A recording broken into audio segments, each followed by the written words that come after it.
Hey, welcome back to the Military Exchange Talk Show, and I'm your host, Corporal Tim Thornton. And I'm here today with Matt and Pat, and they're both here representing Best Cop. And if you gentlemen could introduce yourselves, starting with Matt, tell us a little bit about yourself, your military background first, then we'll go to Pat, and then I'd like to know more about Best Cop. Sure. My name is Matt Barnes. I'm an Army veteran. I served in two different divisions, one in the 2nd Infantry Division, and the other the 82nd Airborne Division in the United States Army. I'm Pat Steiner. I've active duty in the Marine Corps for about 6 years. Got out and took a few years off, and now I'm back in the Marine Corps Reserve.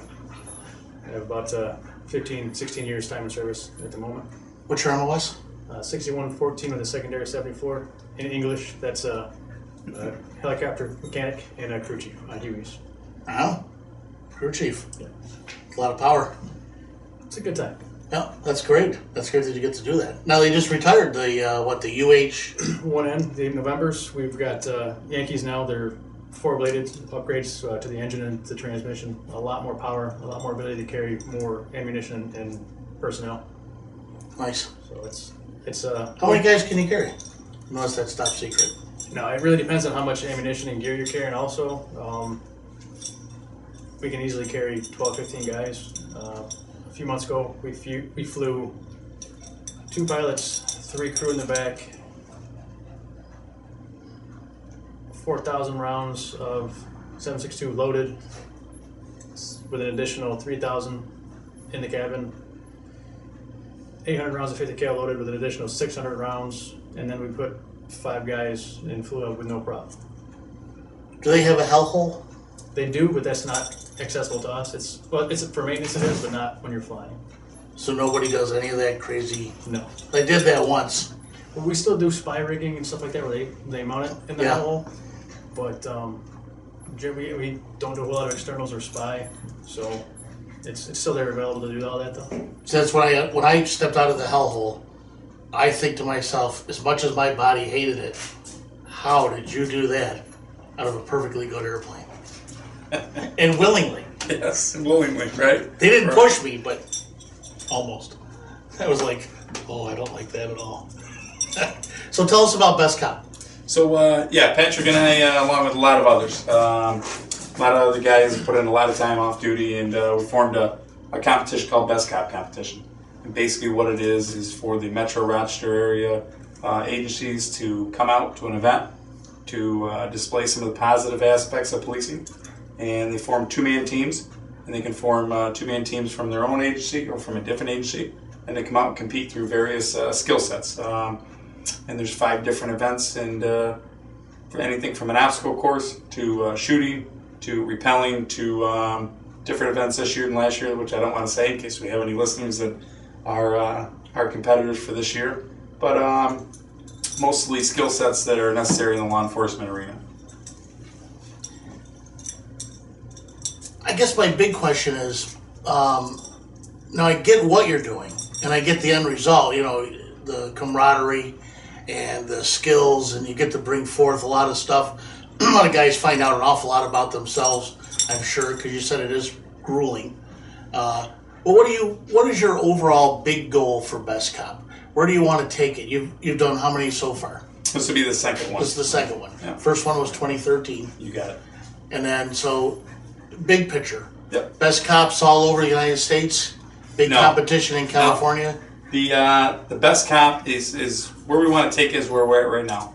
We can improve as far as as far as organizational standpoint. We can provide a better competition for the competitors. However, there has been talk, I have been approached. There's a local guy here in Rochester that performs camps up at the Olympic Training Center in Lake Placid. So we've been in contact with the head of the Olympic Training Center up there to possibly, because it takes an extreme amount of work and coordination to bring it up to Lake Placid and make it a statewide event.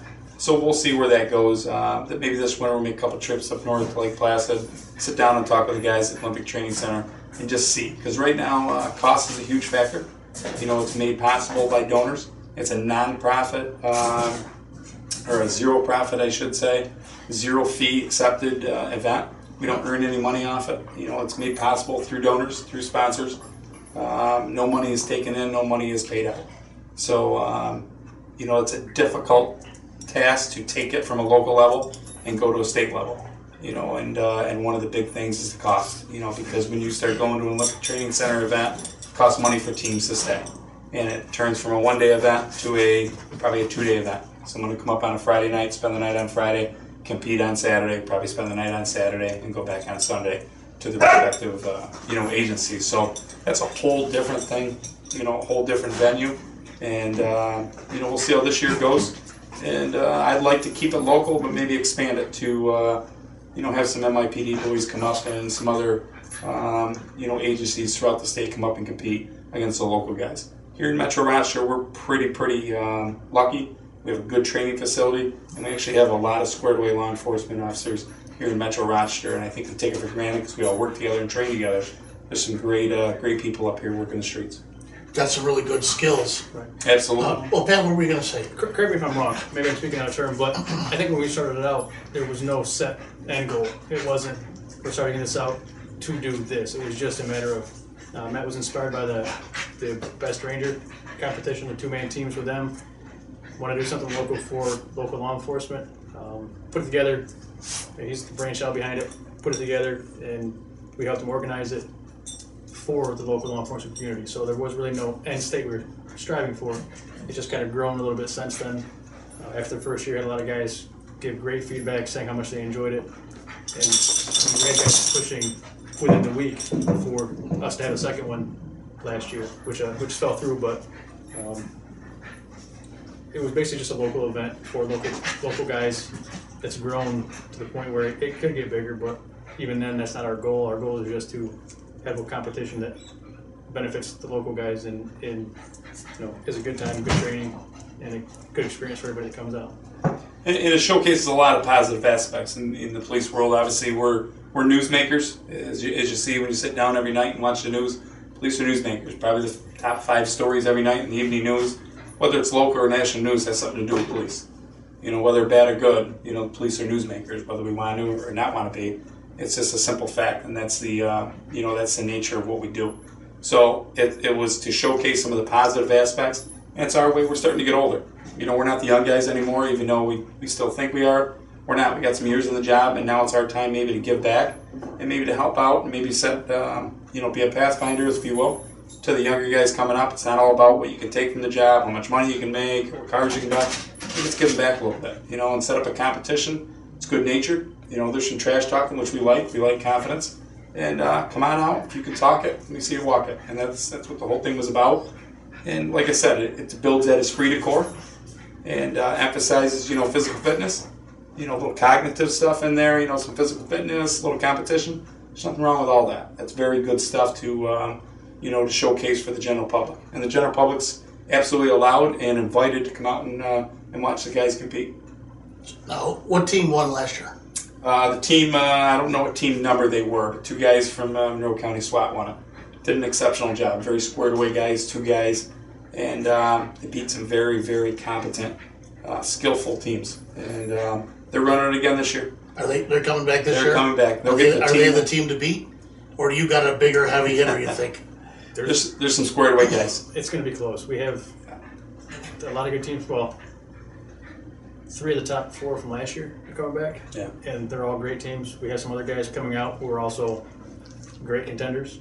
It's hard to call it. It's going to be a good competition that we have no way of saying these guys are definitely going to win it, because we have a lot of teams, at least 4 or 5 I can think of right now, that are definitely in contention for first place. As you know, you can never measure the fight in somebody. No. You know That's what I right. mean? Yeah. So that's the beautiful thing of it. They can show up and they can look all high speed and good to go, and they can be ate up when they put one foot in front of the other. But they want it; it's there for their taking, and that's the beautiful thing of it. Doesn't matter what schools you've been to or what rank you are, and what department you work for. Come out and earn it. Come out and put your chest out and put one foot in front of the other and see if you're better than the next person. That's the beautiful thing of it. And like Patrick said, this is a watered down. A way watered down version of Best Ranger competition the United States Army has put on every year at Fort Benning. Those guys go for 3 days straight. They go from all day to night into the 3rd day. without eating or sleeping, and they're humping the whole time. And that's where the idea came from. So this is a very, like I said, a very mild version of that, but the same concept. You know, to build esprit de corps, to have a challenge, bring the guys out. You know, and that was the big thing about not accepting entrance fees. We don't want to put up a competition, work into it, and then have the guys have to pay for it. You know, they're coming out in their own time. No one's getting paid. They're merely doing it for the love of for the profession that they occupy, and for obviously bragging rights. So. Well, it sounds like a great time. Yeah. It sounds like a nice event that you guys are putting on, and obviously, it's got to be a confidence builder once you've gone through it. And again, spirit de corps, all the good things that come out of a competition. Yeah, I agree, Tim. Absolutely. Your website is bestcop.com. Bestcopcompetition.com. Oh, that's right. Yep, absolutely. Go to the website. You know, all the information is needed to attend, or you know, and the information about the history of it and how it came to be. So, if anyone's interested, bestcopcompetition.com. If you got any questions or comments or anything like that, send us an email. Right on the website, there's a way. Send us an email. Send us an email. We'd love to hear from you. And can we say when it is? And absolutely, September 12th of this year, 2015. That is, and the directions and proving grounds, as we call it, competition grounds, are on the website. And public's welcome to come out and look at it. Absolutely. Yep. It looked like a lot of fun. I viewed a lot of photos today, and I know, you know, you didn't see anything where somebody was like looking off. Everybody was intently involved, and everybody looked like they were having a good time. It does. You know, I hate to say it, but I don't hate to say it. I just hate to cheese up to you a little bit. Reality show. Why couldn't this be a reality show? No interest. No interest. I'll tell you. Too hard physically to do it all the time. Just reality TV. I'm not a fan of it. No interest of it. I knew he wanted to be up there in your lap. It's just a matter of maybe I don't know. Tell you what, Tim. You find us a producer. By gosh, we'll film it. How about that? All right. I got a couple ideas besides dog tags. I got a T-shirt guy for you that I think would make an awesome T-shirt, and he's very patriotic. And yet I have talked to some producers in California about a reality show, and you know what they wanted? They wanted it to involve guns, and then they were very interested. I could be interested in that. So yeah, we're all about, and that was one of the things, bringing positive spotlight or the positive light upon what we do, because we make the news, you know, enough for bad things. So we'd like to project a positive image, and you know, a lot of the guys, the majority of guys, are just great, hardworking, caring, dedicated civil servants, and they really truly are. You know, every now and then we get a bad apple. I'm not saying we're not, you know, we're not susceptible to that. We are. You know, we do our best to try to weed that out, obviously through the hiring process, through the backgrounds and polygraphs and all the hiring practices that we go through. Every now and then, I can say a bad apple, but someone that's not up to par comes through. You know, and you guys read about them in the papers and watch them on the news and the internet. So this is a positive aspect of what we do. Even the good guys who are doing right, very often portrayed in a negative light by the media and by society as a whole. This is a way just to put nothing but a positive light on it. These guys come out, they work hard, and they're helping each other out the entire time. The whole competition is based on working together, be a team. There's nothing negative about this. Right, there's a lot of like a battle buddy type of thing. Absolutely. With this, you've got to depend on the guy next to you. You got it. Most of the events, I'll even say all the events, there's at least some portion where you're dependent on your partner to help you out. You have to help each other out to do it the fastest, most effective way. Nice. So the only way to win this is to work effectively as a team. Absolutely. Yeah. And several events and obstacles are built that way too. If they can't figure that out, then shame on them. Because every night when we go to a call, we're dependent on someone else. You know, and that is your your battle buddy, your ranger buddy, or whatever title you want to place upon it, but your fellow officer. So, and is there any maybe towards the reality idea, but scenario games or like scenario situation you put the guys in? Absolutely. And then they have to figure it out. Absolutely, there's. We don't want to say that on tape, Tim, because we always save that for competition day. But it changes year to year. Some events are exactly the same as far as the event. But within the event, let's say the obstacle course, you know, they know they're going to run an obstacle course. Last year, some of the obstacles are the same as this year, and some of them are not. So we try to change it up in different events. The repelling tower is still there. Are we utilizing the tower operations? Yes, we are. Are we doing something different on the tower operations this year? Yes, we are. So it should evolve like everything, and we tried. Safety's a big thing with us. We can do 1,000 things right. We do one thing wrong, and someone gets injured. Well, then guess what people remember? Guess what gets reported on the news? That one thing. So safety's a huge item. So we're definitely hampered by that, or we take that into consideration about the limits that we can push upon the guys as far as safety. So all that comes into mind. There's so much to it. And I know you asked, are you going to expand? We'd love to. We love cops across the nation. However, there's limits to what we can do financially, and time-wise and stuff like this. This is an all-volunteer basis. This is New York State. Right now, it's Metro Rochester. Okay. The Olympic Training Center, what we spoke of earlier, that venue would open it up to New York State. Absolutely. Wow, and that would give us a central location that everyone would come to. But like I said, we have volunteers. We've been working on this every day since January 1 of this year. Late December we met. We said, okay, we're going to do it. January 1, after the first of the year, every single day we've done something for Best Cop. And no one wants any pay, and I'm not telling you that. I'm just trying to explain to you how much time it takes and coordination it takes, not just from cops. There's civilians that work on this, and there's civilians that put their heart and soul into it because they believe in the police in this area, or they may have a relative or had a relative, or a cop helped them at one point. So there's a ton of support, and that's another aspect that the guys get to see, is no one's spitting at you, no one's calling you names, no one's flipping you the bird in the corner. But the guys putting on this competition that aren't cops, that are civilians, that come out and they volunteer their time, that's good for the police to see too, because it makes them realize how much appreciative the public is for them. That's good. That's a great aspect of it also. Yeah, and of course, everybody always appreciates law enforcement. I appreciate that. And you know they do. And deep down inside, I don't care if you're the worst guy in the world. When you're in trouble and you're in pain, you're going to pick up that phone and you want the most competent guy to show up and help you. The best and brightest with the best tools and the best training.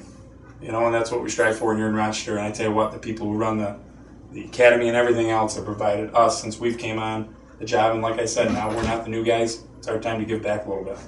And I guess that's what we're trying to do as older guys. And I see you have a cookout. You had Zweigel's there. Zweigel's a big sponsor. That's the best Kevin hot dog in the Salva world. has been on board since day one. Huge police supporter, and cannot thank him enough. So many people. Oh, you have an amazing. If you go to bestcopcompetition.com, amazing amount of great sponsors on there. There's a lot of great people. Yeah, you should go to the website. There's videos, pictures from the first time, and the sponsors page.